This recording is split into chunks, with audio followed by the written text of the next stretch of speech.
Aloha. We're now ready to learn the winning cities of the 2019 Wells Fargo and USCM Community Wins Grants. Wells Fargo's Connie Wright is with us to announce the awards. Connie?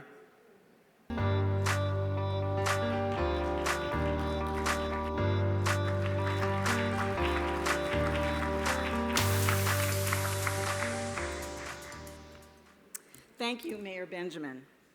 Is it still morning? Good morning. As Mayor Benjamin said, my name is Connie Wright, and I am the Assistant Director for the Housing Philanthropic Team for the Wells Fargo Foundation. It's a mouthful. I'm really excited to be here today to join you in celebrating the tremendous accomplishments of your colleagues for the 2019 Community Wins Grant Program. When I think back to 2015, when Wells Fargo and the USCM launched Community Wins, it was a unique public-private collaboration aimed at providing support to local nonprofit whose mission was to create the long economic prosperity in the communities that they served. What started out as a 3-year, $3 million commitment has now grown to $6 million over 6 years through 2020. Community Wins is an example of how the private and public sectors can work together to bring real solutions that address local economic challenges in the cities throughout the country. Like all of you here in this room, Wells Fargo is committed to supporting people and communities that we serve. And in fact, this year, we announced that Wells Fargo is targeting 2% of our after-tax profits for corporate philanthropy on a $1 billion philanthropic commitment for housing affordability.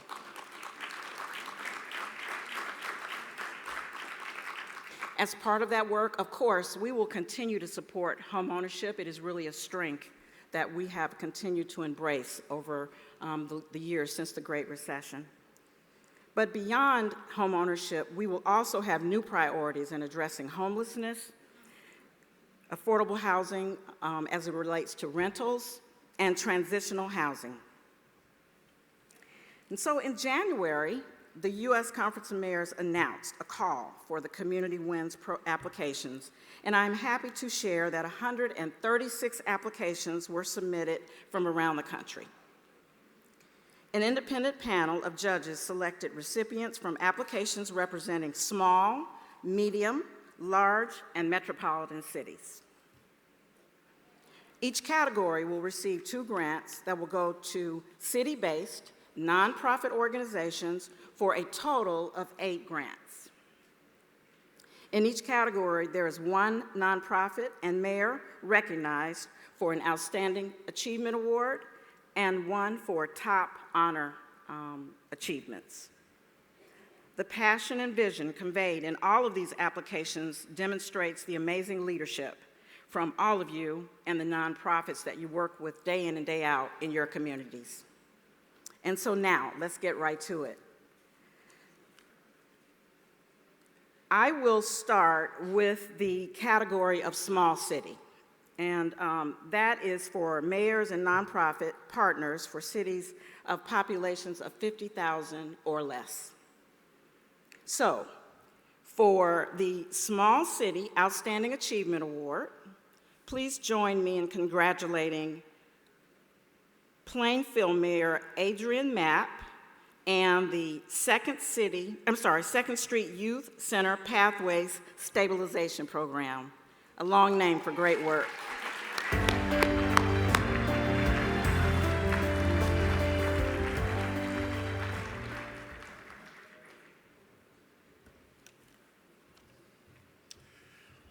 Well, good morning.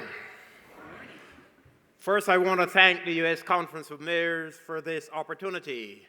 But more importantly, I want to thank Wells Fargo for providing the funds that would help us to continue to move our city forward. This is about private-public community partnership. And it's an opportunity for us to continue the transformation and the renaissance in our city. It's about livability. It's about providing opportunities to our young people. And so we are very grateful, we are very thankful that we are able to provide some resources through the partnership with the U.S. Conference of Mayors, Wells Fargo, and other members in the community. I also want to thank our 2nd Street Youth Center as well as TD Partners who came together and collaborated with the city in order to make this possible. So thanks to everyone. May God bless you.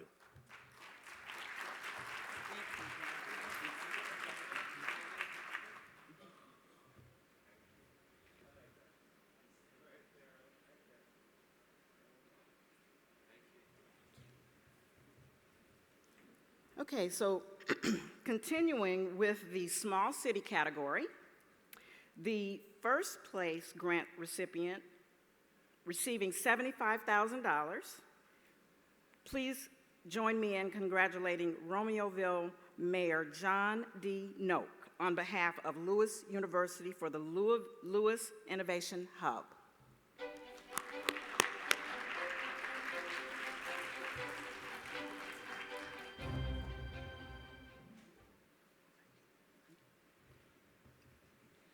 Thank you very much. And let me also begin by thanking the U.S. Conference of Mayors and Wells Fargo for their efforts in reaching out to so many communities and helping out with these truly worthwhile causes.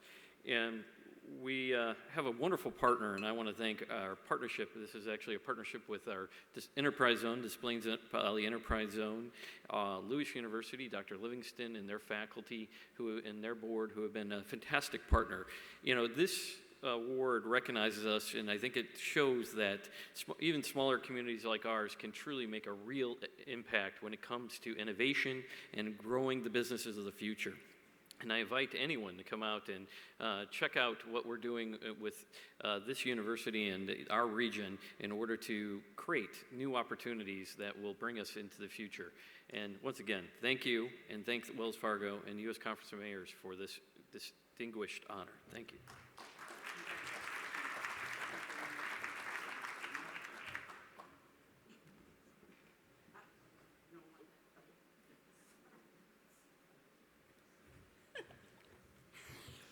All right, so now let's move on to the medium city category. So for the $50,000 grant for outstanding achievement, please join me in honoring Mayor Emily Larson on behalf of the Equilibrium 3 for the Innovation Zone Energy and Education Project. Hello, U.S. Conference of Mayors. This is Emily Larson. I am mayor for the city of Duluth, Minnesota. I am here to thank you for this exciting Community Wins Award, for the support of the U.S. Conference of Mayors and Wells Fargo to invest in this really exciting project. I'm so sorry that I am not there in person, but I do want to share with you that this solar garden, which we will be investing in, will serve 25 homeless veterans, and over the course of its grant will enable 500 low-income families to get emergency energy dollars to meet their needs. And while we are at it, we are reconnecting a neighborhood that had been previously disconnected by an interstate construction. We are honoring our Anishinaabe history through the design of this park, and we are providing greater social cohesion. So thanks to you, to Wells Fargo, to our community partner Equilibrium 3, and to Minnesota Power, our local energy provider, for this really exciting partnership. From me to you, from Duluth to Honolulu, thank you and greetings.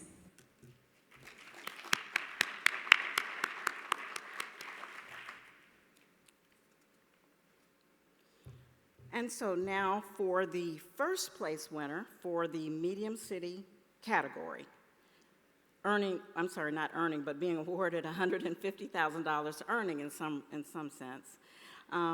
Please join me in congratulating New Haven Mayor Tony Harp on behalf of the Continuum of Care for the Supported Training and Employment Program.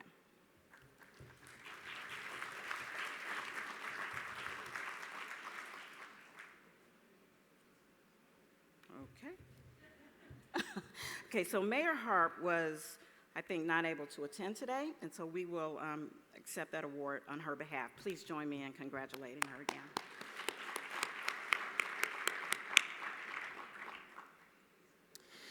On to the large city category. This is for cities that range from 275,000 to 500,000 in population. So for our Outstanding Achievement Award for $75,000 in grant funding, please join me in congratulating Minneapolis Mayor Jacob Frey on behalf of the Appetite for Change, Inc. for the Hungry for Change. Hi, my name is Jacob Fry, and I'm the mayor of Minneapolis, and I would like to congratulate Appetite for Change for being awarded the 2019 Community Wins Grant. This is a big deal, and this opportunity will help Appetite for Change's workforce development programming for both youth and adults, while also helping to incubate food businesses owned and operated by North Minneapolis residents. I'd like to thank Wells Fargo and the United States Conference of Mayors for supporting this excellent work. These grants will help ensure and bolster communities for years to come. Appetite for Change is using food to revitalize our North Side community, and we are so excited to partner with them well into the future on that effort. Again, congratulations. This is a big deal, and you are so well deserving.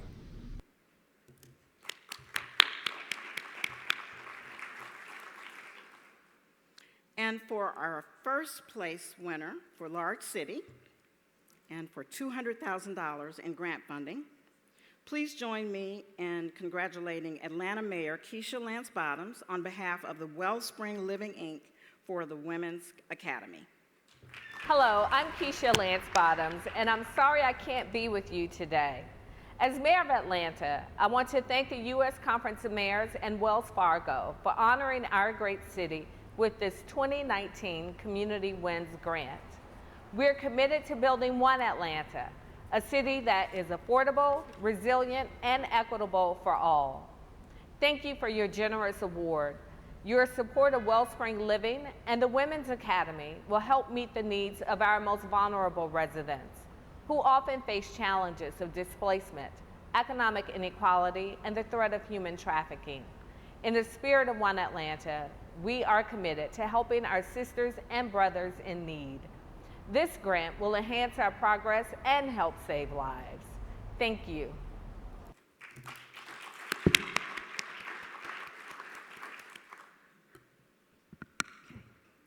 So now we move on to the two metropolitan grant recipients. For metropolitan cities, we're looking at populations of over 500,000. So for the Outstanding Achievement Award and $100,000 in grant funding, please join me in congratulating Austin Mayor Steve Adler on behalf of the Affordable Central Texas Project.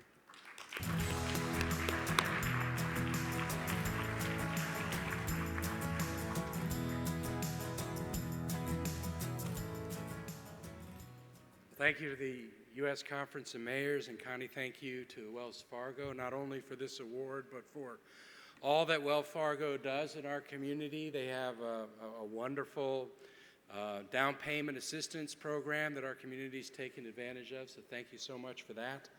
This particular project is kind of a first of its kind model to help with sustaining affordable housing in the community for fast-growing cities that are losing workforce housing to gentrification.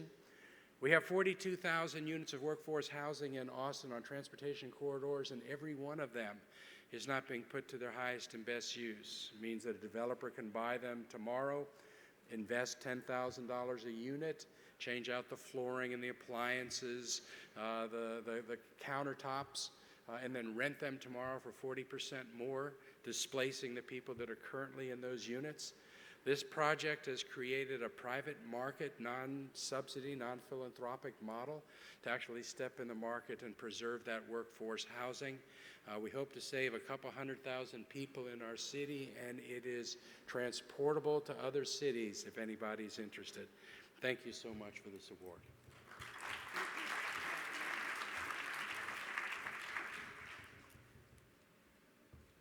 And so, last but not least, again in the Metropolitan City category, our first place grant recipient for $300,000.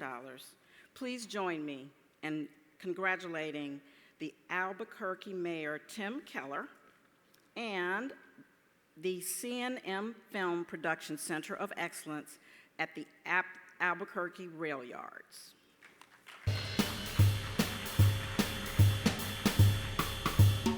Good afternoon. I wish I could be there with you in Hawaii, but I want to say thank you on behalf of the City of Albuquerque for the Community Wins Grant.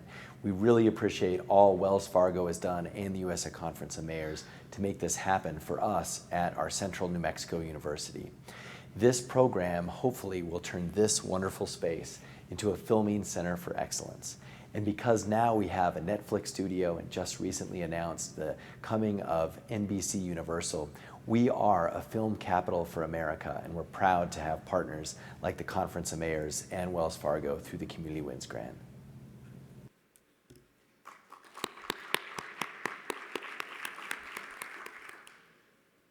And so, if you would like to learn more about all of the work that these nonprofits and mayors are doing, please note that there will be a release from the conference in Wells Fargo published tomorrow with greater detail on all of these initiatives.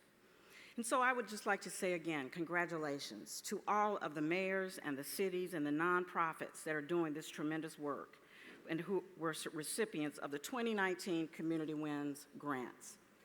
On behalf of Wells Fargo and the Foundation, a special thank you to all of the mayors working tirelessly day in and day out with key communities in their areas to strengthen their cities and promote long-term economic prosperity. And so with that, I'd like to turn the program back over to Mayor Benjamin.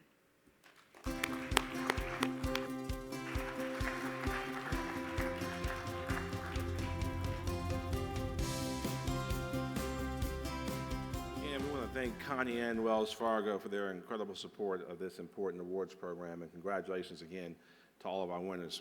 We're now going to move on to a discussion that may provide us some hope for dealing with one of the most difficult and distressing problems we face in our cities and our country right now, the epidemic of gun violence. Rick Smith, Axon's CEO and founder, just published a book called The End of Killing, which argues that technology can actually reduce gun violence in our cities and across our country. Rick has graciously made a copy of his book available to all mayors, and in fact, you should have received one at registration. If you haven't, please make sure you get it. Let me introduce our panelists. A pioneer of technology with a vision of making the bullet obsolete, Rick Smith founded the original company, Taser, in 1993. As the Taser device became ubiquitous in law enforcement, Rick pushed the company beyond weapons technology and toward a broader purpose of matching technology to public safety needs in order to make our cities and the world a safer place.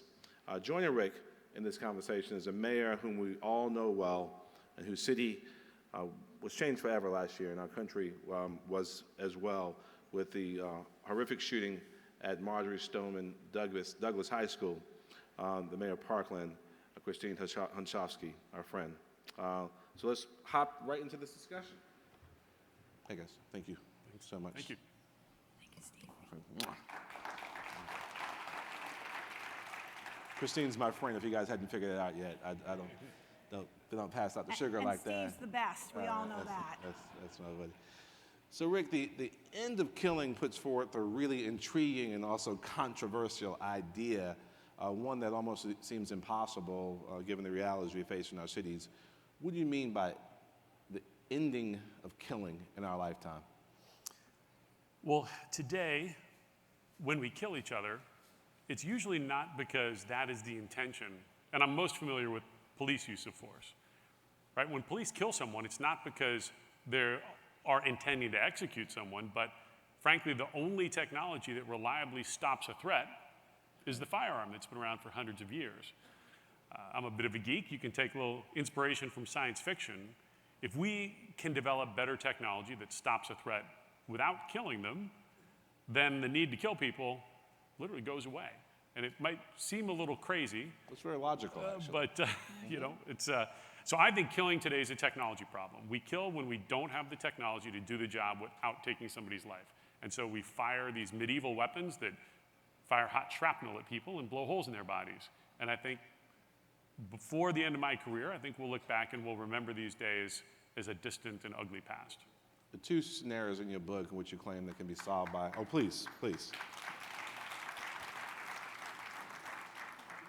So two scenarios in your book you claim can be solved with technology, one of which is school shootings.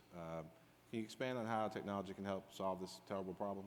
Yeah, one thing we've been talking about backstage is this idea of how do you deal with when a disturbed person shows up at school with a gun.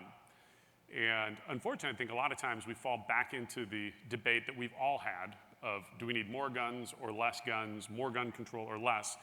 And by the way, I completely try to stay out of that argument because I have no impact I can make on those political or legal situations. But I think we need to start thinking differently about this.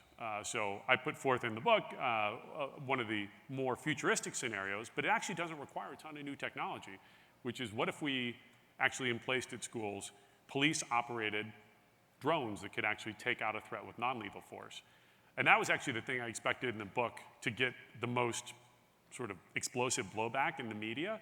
And I've been surprised at just how well it's been received. Just the logic of, hey, rather than having to wait for police or special operators to show up, if we could use drone technology to be able to take somebody out. Now, there's a lot of safety mechanisms you'd have to put in place.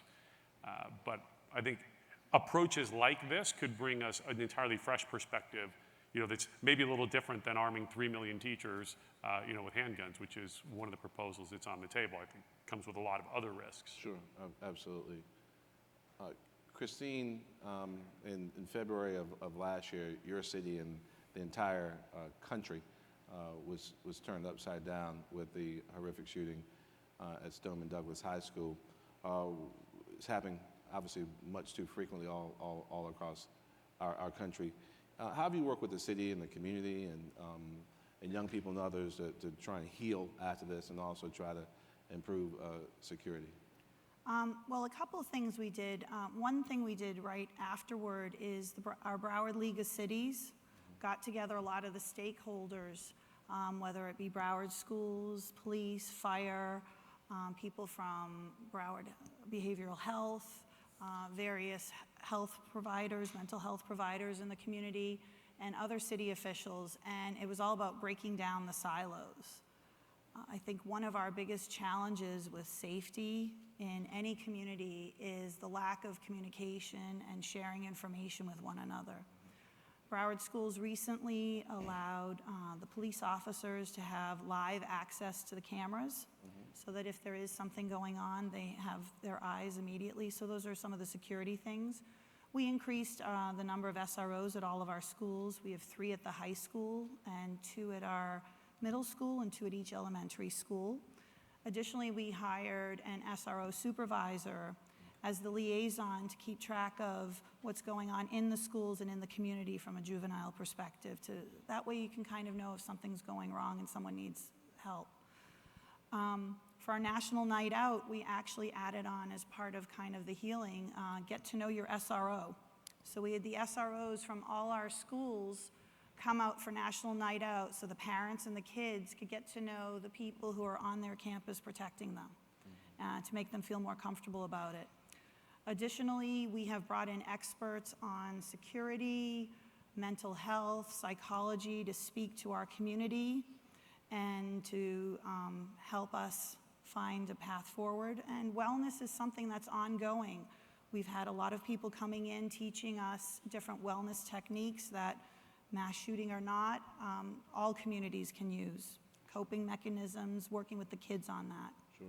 You're pretty excited about some of these ideas around technology to help solve gun violence in schools? Listen, what we're doing now isn't working.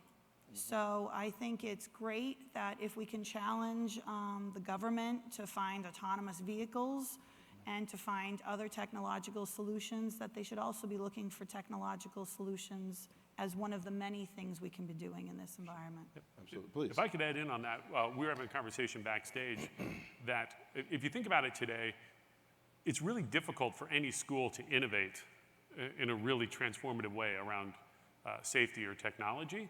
You know, is your local, let's go back to the more futuristic approach, like using drones to defend a school. Imagine your local principal having to make a decision about that. It's just, I think, too far outside their expertise. So we've been talking, and I've got several US congressmen, and if any of you are interested in helping us promote this, the idea of a national grand challenge around school safety. Just like DARPA, the Defense Advanced Research Project Agency, did around autonomous cars that literally kickstarted that industry. So you get DARPA, the Department of Education together, and inviting in America's best tech companies and tech entrepreneurs to really stretch the limits of innovation in a controlled setting so that you might come up with some really innovative breakthroughs that then also provide, frankly, some of the political cover of having a national level effort that would give schools the ability to know that experts have really looked at these solutions and maybe find some transformative new approaches. Oh, absolutely. You seem to be very, obviously, techie. I don't think science fiction I think it's thoughtful and practical, and it humanizes this technology in a way that we can all see the value. How you foresee technology solving some of the other challenges that law enforcement might face? Yeah, so the book that I shared with all of you really was an attempt to start a conversation about where do we go from here. Traditionally, lethal force has always been sort of the primary mechanism in a high-risk situation that police go to. And so I wanted to lay out a moonshot that within the next 10 years, I see an opportunity that we could actually make lethal force obsolete, where police would actually have very effective sublethal weapons. And that's a little bit risky, right? Because police officers put their lives on the line every day. And I've been just amazed at how warmly police have received this. Because actually, when a police officer takes a life, it's not just a tragedy for the community and for the people that they've impacted. Those officers themselves, most of them leave law enforcement. It's a horrific thing to go through. There's no winners in a lethal force situation. And I think we can get there. Obviously, I have a pretty good read on what's happening in the R&D labs, because my company is one of the leaders in this space. And I think we are within a decade to where the police pistol is going to be outperformed by something that doesn't kill. Absolutely. So we're giving these to mayors. Where can non-mayors find a copy of The End of Killing? So it's available on Amazon. I'll be outside by the green room. This is the comic book version, Okay. The graphic novel. So it's the fast read if you don't want to go through the 300 pages of written text. And I'll have those with me. Or you can email me, just rick@axon, axon.com, and we'll be happy to mail them out to you if you didn't get a chance to pick one up here. Thank you for your leadership in technology and helping us deal with some of these pressing issues. And Christine, it goes without saying, you've been a model mayor, not just in helping America heal after some challenging situations, but really helping facilitate. David is here, David Hogg, and some other young leaders, really ushering in this new voice of leadership that I believe is bringing some common sense to policymaking at all levels of government. You've been a great leader in that space. Last year at the March for Our Lives was my first time going to a march. I've been marching since I was a teenager, but my first time going in the supporting role with my then 13-year-old daughter leading the way, and it was an incredible moment for me. And thank you for your role as one of America's leading mayors in that space. So. Thank you. Appreciate it. Thank you all so much. Please join me in thanking Rick and Christine for an important and interesting conversation. All right? Thank you. All right. I'll see you outside. All right, buddy. Mwah. All right.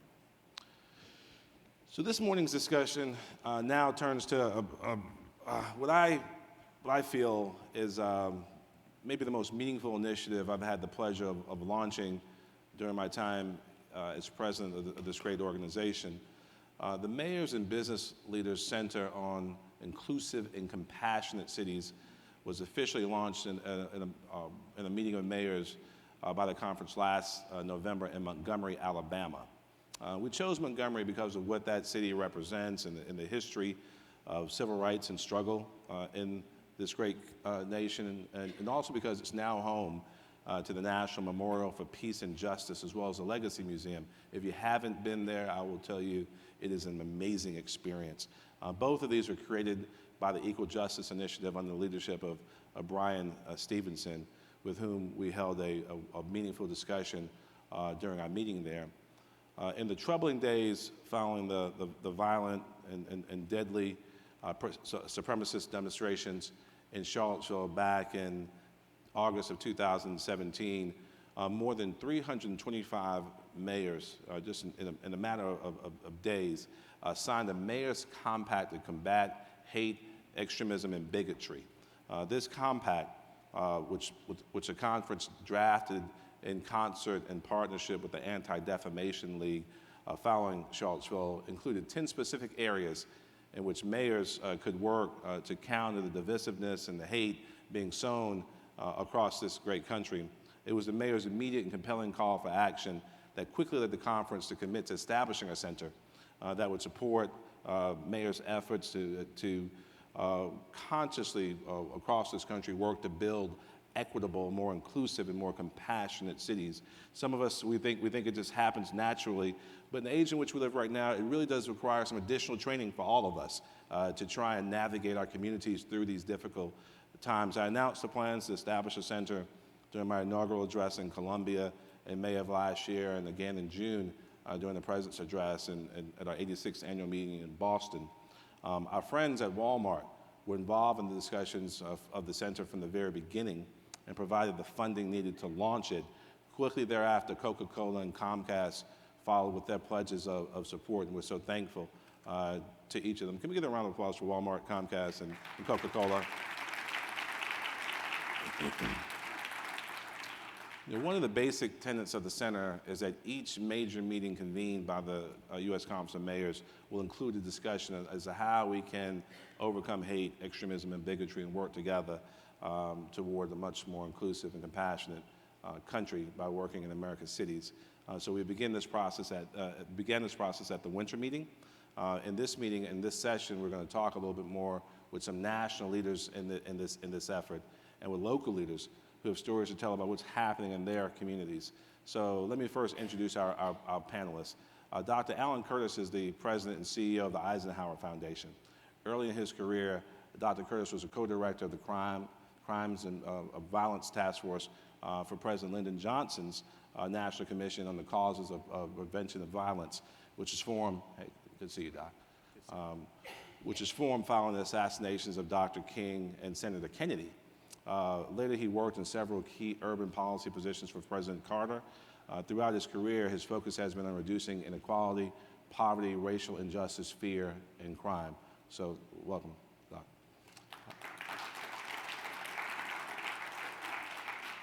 Micah Kane is the CEO and president of the Hawaii Community Foundation, the state's largest nonprofit investor.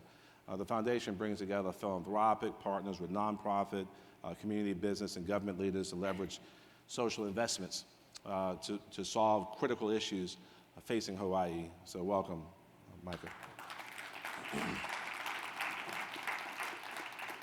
And since October of 2017, Derek Johnson has served as president and CEO of the NAACP, and for the last 30 years has served as my friend. He is a veteran activist who has led campaigns for voting rights and equitable education. In Jackson, Mississippi, he's managed some incredible campaigns, bond referendum campaigns that funded significant school improvements and city improvements. In the wake of Hurricane Katrina, Mr. Johnson founded One Voice Incorporated to improve the quality of life for African Americans through civic engagement, training, and initiatives.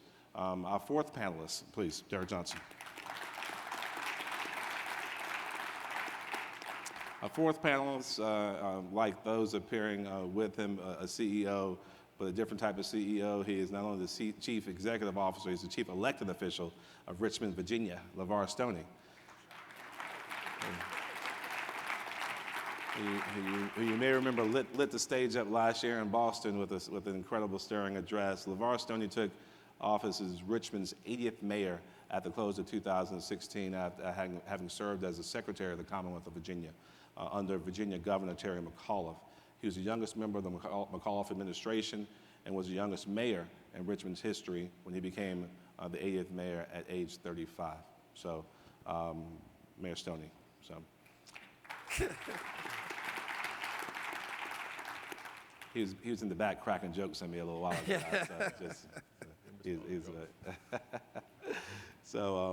First, we'll start with Dr. Curtis. So the Eisenhower Foundation has produced its 50th anniversary update of the 1968 National Advisory Commission on Civil Disorders.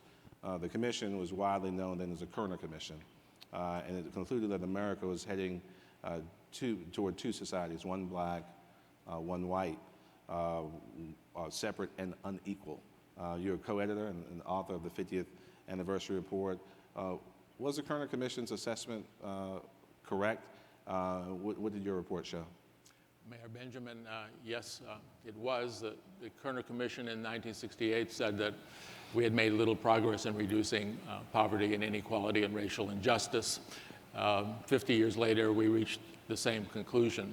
I mean, for example, since 1968, the overall child poverty rate has increased, deep poverty rate has increased, income inequality has increased, wealth inequality has increased, school segregation has increased. We went from 200,000 people incarcerated in 1968 to well over 2 million, a tenfold increase. And so the trends are not positive, even though there has been an expansion of elected officials and the first African-American president. At the same time, we have not carried out enough policies that are based on evidence. Evidence-based programming needs to improve, and we found too much national policy is based on ideology rather than evidence. But you can identify a lot of what works in the 50 years since the Kerner Commission. So demand-side Keynesian economics that generate jobs, training first and not work first, and increase the living wage, they work. Investments in public school equity and public school teachers work. The states of California, New Jersey, and New York have decreased their prison populations by 25% with no significant increase in crime. In terms of place-based policy, we found that real community policing, not public relations, can stabilize neighborhoods to generate community-based banking, which was really powerful in the 80s before we reversed our federal policies. And that community-based banking can generate new businesses and the building of integrated housing by CDCs. And that integrated housing then, of course, leads to integrated schools. And such building creates jobs not only in the neighborhood, but with returning ex-offenders. And those jobs can be complemented by youth development initiatives that mentor kids high school down to elementary school, and all children should receive preschool. So what we found that works is multiple solutions to multiple problems in a place-based way.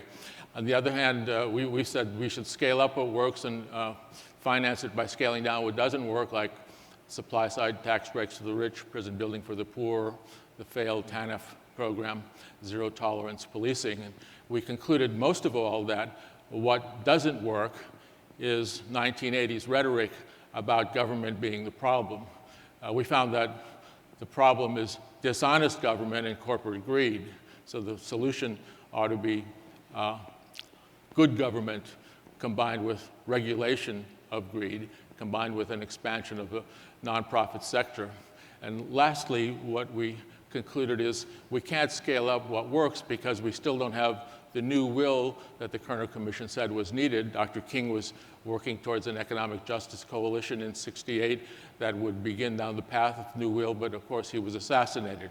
Today, people like Reverend Barber are forwarding that movement, but there needs to be a great deal of advocacy so that all the constituencies that are needed to create new will can help scale up what works. Sure, well, thank you. And you talk about the leadership of our nonprofit sector. In most communities in which I've lived, the CEO of the community foundation is a really popular person. Yeah. So, Mr. King, even looking back at President Kennedy's speech from a half a century ago, he saw something special in Hawaii, and Hawaii's role in trying to serve as a model for an inclusive society for the rest of the country. Give us a little background on how multiculturalism has developed here and continues to thrive on these beautiful islands. Sure, thank you, Mayor. First, I want to say, Mayor Caldwell, I think my colleagues didn't get the aloha shirt memo, so we need to work on that at our next conference. Hawaii's had a very interesting history, some good occurrences and some bad occurrences that drove this multiculturalism to where we're at today. If you look back to our first people that came to Hawaii some 2,000 years ago, they thrived for many, many centuries. There was no ship that brought our food here. And there were, some estimate, up to 1 million people here in Hawaii. Very close to what the population is today, so a very large population. And then we had some visitors, and some would say it's good and some would say it's not so good. But the introduction of disease disseminated our people. We went from close to 1 million people to less than 50,000 people in just a few decades. Wow. And as a result of that, those who came needed a workforce that no longer existed. And so what was a good occurrence was they immigrated people who were indigenous from other places around our world, from China, from Japan, from Portugal, from the Philippines, and they settled in these plantation communities around the economic drivers that they were bringing. And they lived in segregation with the Hawaiian people as well. And they came here and had to lean on each other. And so they couldn't lean on their homelands. And so that was the beginning of this collaboration and sensitivity to that. In 1893, our kingdom was overthrown. And many people misunderstand that just was a Hawaiian kingdom. It was a kingdom for many ethnicities. All of those ethnicities that I mentioned were part of that kingdom. And they were not happy, many of them, about what happened. Leading up through the 1950s, those plantation people realized that if they came together and had one voice and became civically engaged, that they could be effective. And they did that in the early 1950s, and they became active, and they had one voice around equity for their purposes. But if you go back a little bit, back just 10 or 15 years, the bombing of Pearl Harbor in 1941, December 7th, was a very scary time for us. My grandfather was a Pearl Harbor shipyard worker, and he would share stories with my grandmother about their colleagues being asked to come back to Pearl Harbor who were Japanese, who were Portuguese, who were Chinese, who were Filipino, and were tasked with pulling our soldiers out of Pearl Harbor. Experiencing those types of things together over time, you see past many things. And, today, Hawaii, I believe, has the benefit of being 10 generations in front of the world on intermarriage. My wife is Japanese, Chinese, Hawaiian, and Filipino. I am Hawaiian. This is one wife, right? One wife. One wife. Just making sure. One wife. Okay. I am Hawaiian, German, Irish, Welsh, and I pronounce my name Kane. It's Hawaiian. So my children are Hawaiian, Japanese, Filipino, Portuguese, German, Irish, Welsh, Filipino. We don't know what to call ourselves, but we're Hawaii. And it's hard to think of segregating that. And so, that's a beautiful thing. Oh, absolutely. Absolutely a beautiful thing. Thank you so much. Derek Johnson, you are the Chief Executive Officer and President of the nation's oldest, largest, biggest, baddest civil rights organization. And Derek and I, we got our start working together on civil rights issues almost 30 years ago. I mean, it's been some time. So proud of what you've been able to do. Tell us what the NAACP is doing, undertaking to fight this climate of divisiveness and some of the hate speech and actions that are happening across the country right now. Yeah, thank you, and congratulations to you. When we first met, I would have never known you would be the person you are now, considering you used to cheat and try to beat me at Quiz Bowl. And I will beat you anyway, but congratulations. Those old rivalries never go away, guys. So, when when racial hatred and intolerance is germinating from the White House. It creates a different type of climate for our democracy. And that climate goes beyond partisanship. Partisanship is debate around public policy, who's taxed, who's not, how we spend those tax dollars. But when we devalue our democracy and go to tribalism, us against us, and create otherness, it creates a unique dynamic. It's the same dynamic that caused NAACP to come into existence 110 years ago. In order for us to make democracy work, our priority is to really focus in on the civic engagement calendar, midterm elections last year, the census process, presidential elections, redistricting, all of those things that we need to work towards so we can create a new norm, because the norm that we're existing in now really undermines our future and it subverts democracy. Anytime there's a question around a foreign nation interfering in our elections, and we're not all alarmed by that, that's not a partisan question. That's a question around our democracy and whether or not we are prepared to fight for our democracy despite our differences. And so for the NAACP, we see what that could do to us as a nation. So how do we increase voter participation? How do we take the politics out of the census count so we can have an accurate census count? How do we ensure that our democracy is filled with the voices of all of our communities in ways in which we can be heard and our elections are not undermined? How do we ensure that our future is what it should be because we're providing quality education for all of our children, or our elderlies are cared for? The health of any society is based on three basic factors. Do we care for our elderly? Are we preparing our young people for a bright and productive future to make this nation strong? And do we protect the right of the disadvantaged, however we define disadvantage? So many of us, we profess a religion that we don't practice in our public policy. So those are the things that's a priority for the NAACP, making democracy strong for everyone. Absolutely. Thank you so much. Thank you so much.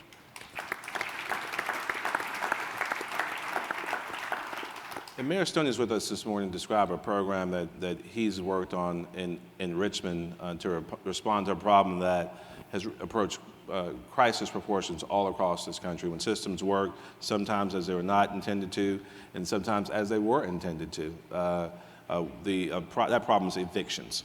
Evictions, and obviously the way that affects all communities, but certainly communities of color, and folks who may be just shy of ever achieving that American dream. Richmond now has a voluntary eviction diversion program that's aiding some of the city's most vulnerable residents. And I really want to give Mayor Stoney some credit.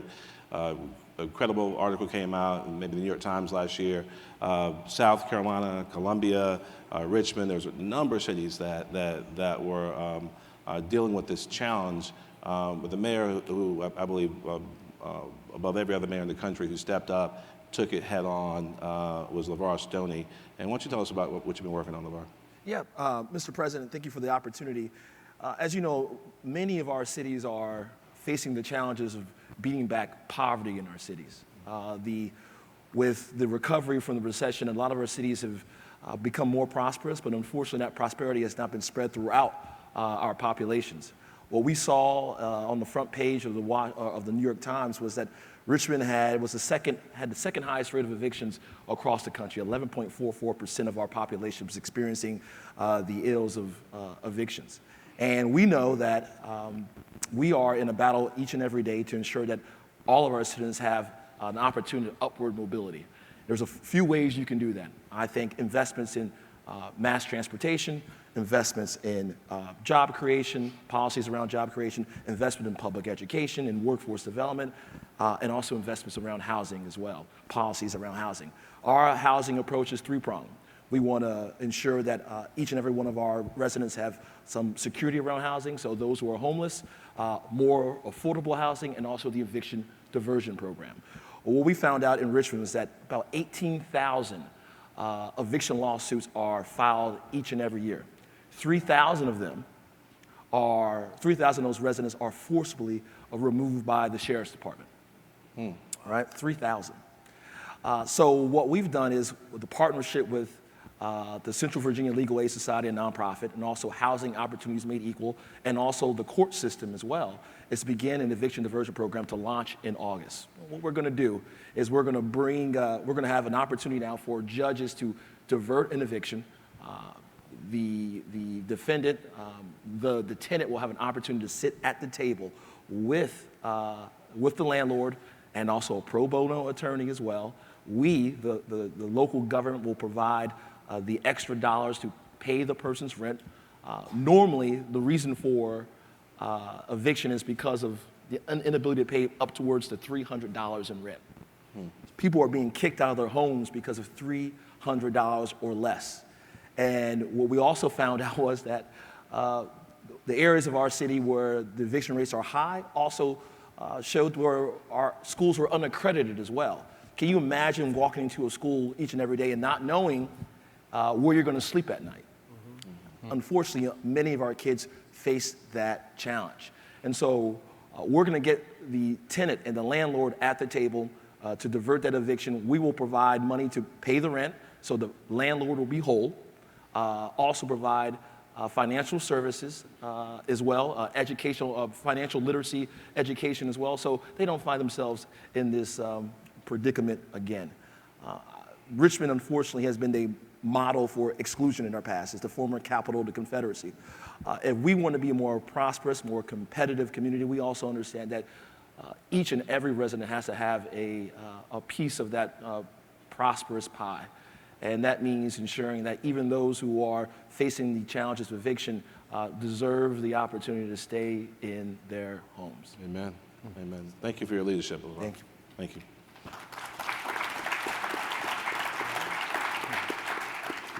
There's four different institutions here. Dr. Curtis, what do you see? What do you see? There's the partnerships between cities and leading nonprofits and civil rights organizations and community foundations. Are there some things you see that cities can be doing and mayors can be doing to help build this community that we all want to make sure we start building a more perfect union? Yes, Reverend Barber last week at his conference got the candidates to agree to a national debate on poverty. I think mayors can hold them to that. I think the mayors can push for the fact that there are so many negative trends. Many of the people in the country don't understand that, especially privileged white men. I think the mayors can stress evidence-based policy more, and they can conduct town hall meetings that generate new will. Absolutely. Well, fantastic. Well, Mayor Stoney's leadership and the City of Richmond's approach to eviction diversion is a model of how we can build more inclusive and compassionate cities, and as such was submitted to the Conference of Mayors several months ago for posting on the website, our best practices website for the center. So I encourage you to share your ideas. So many of our colleagues are doing incredible things, and we're still looking for more ideas to post to the website and share our very best practices, help us reach our goals of compassion and inclusion. Earlier this morning, our second Vice President, Louisville Mayor Greg Fisher, invited members of our Business Council to also provide examples of what your companies are doing. There's some exciting things happening in corporate America right now to promote inclusion and compassion. We want to share those ideas. So I encourage you to go to the page that's listed under the programs on the conference's website to read about what your colleagues in other cities are doing. The best thing we do is steal ideas, embrace those ideas, take them back home, and then share what's working, or at least what you're trying to do in your own communities, your initiatives and your experiences, so we can share them with all of our mayors.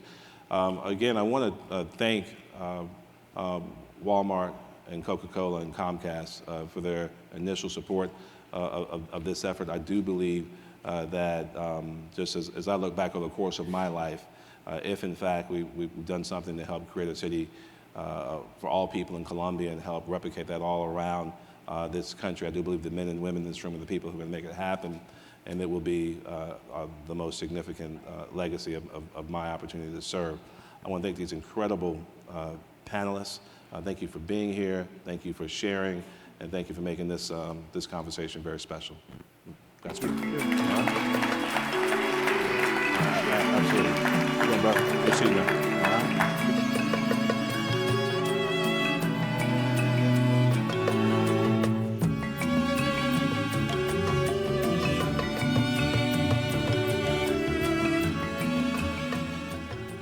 Our next speaker is no stranger to the United States Conference of Mayors. Ambassador Michael Froman served as Deputy National Security Advisor for International Economic Affairs during the Clinton administration and was the 17th U.S. Trade Representative under President Obama, where he negotiated, among other items and trade deals, the Trans-Pacific Partnership Agreement. During his service, the ambassador worked very closely with this organization on a variety of trade and economic issues. It was a privilege to work with him on those issues. After his public service, Ambassador Froman joined MasterCard as Vice Chairman and President for Strategic Growth. Please welcome back Ambassador Froman.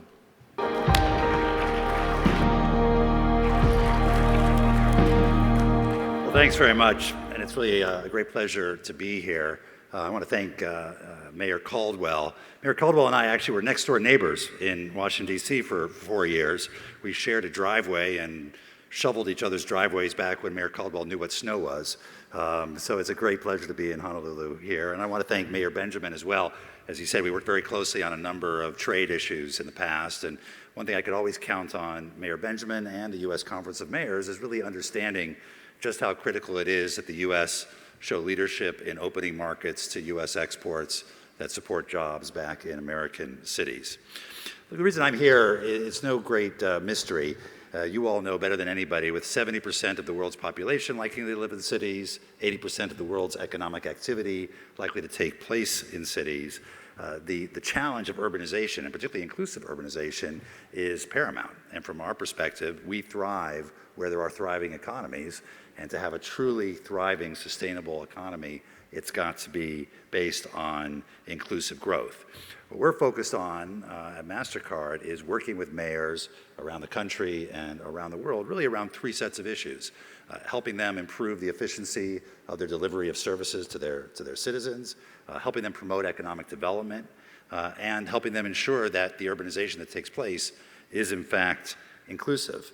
And we're focused very much on partnering with mayors around the world. We partnered with Mayor Caldwell around this conference to determine what it is that we could do that would be helpful to him. And he talked about needing a card that had ID and access and payment, and I hope you all got your card and that you all go out and get your goodie bag at our stand that's available with some good Hawaiian products, your macadamia nuts and your coffee and your chocolate. But I use that just as an example because working with Mayor Caldwell, we designed this product, and then working with Mayor Liccardo from San Jose, we're taking the same sort of product and making it into an emergency management tool, giving cards to all the citizens of San Jose. We're planning this so that when there is an emergency, that they can deliver aid to those who need it most.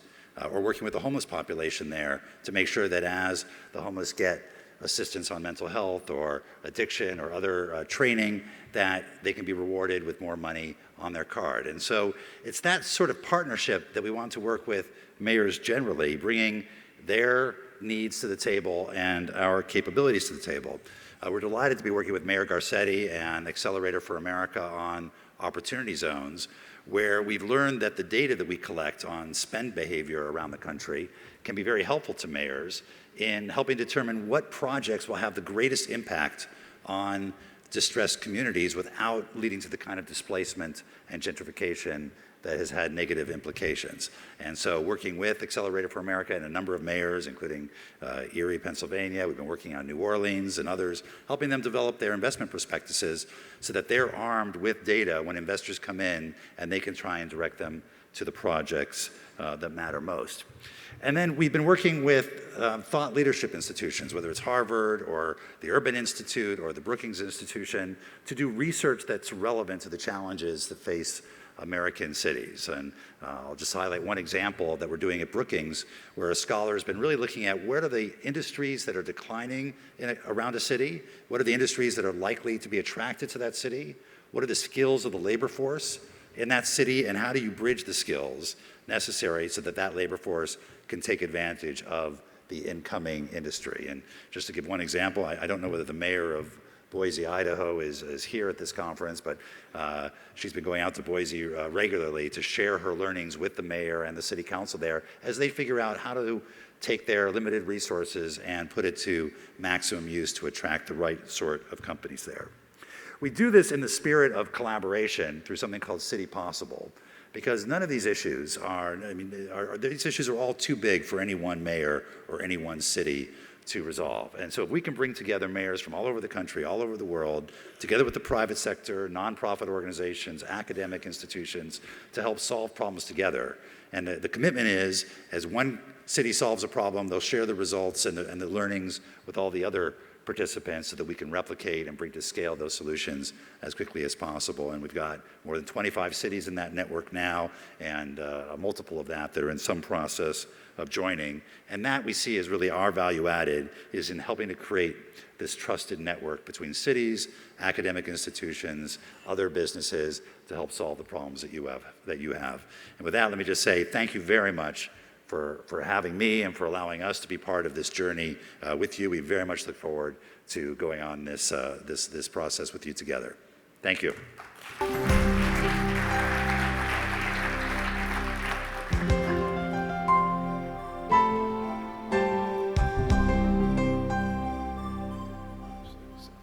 Seven words. Thank you, Ambassador Froman. We are adjourned.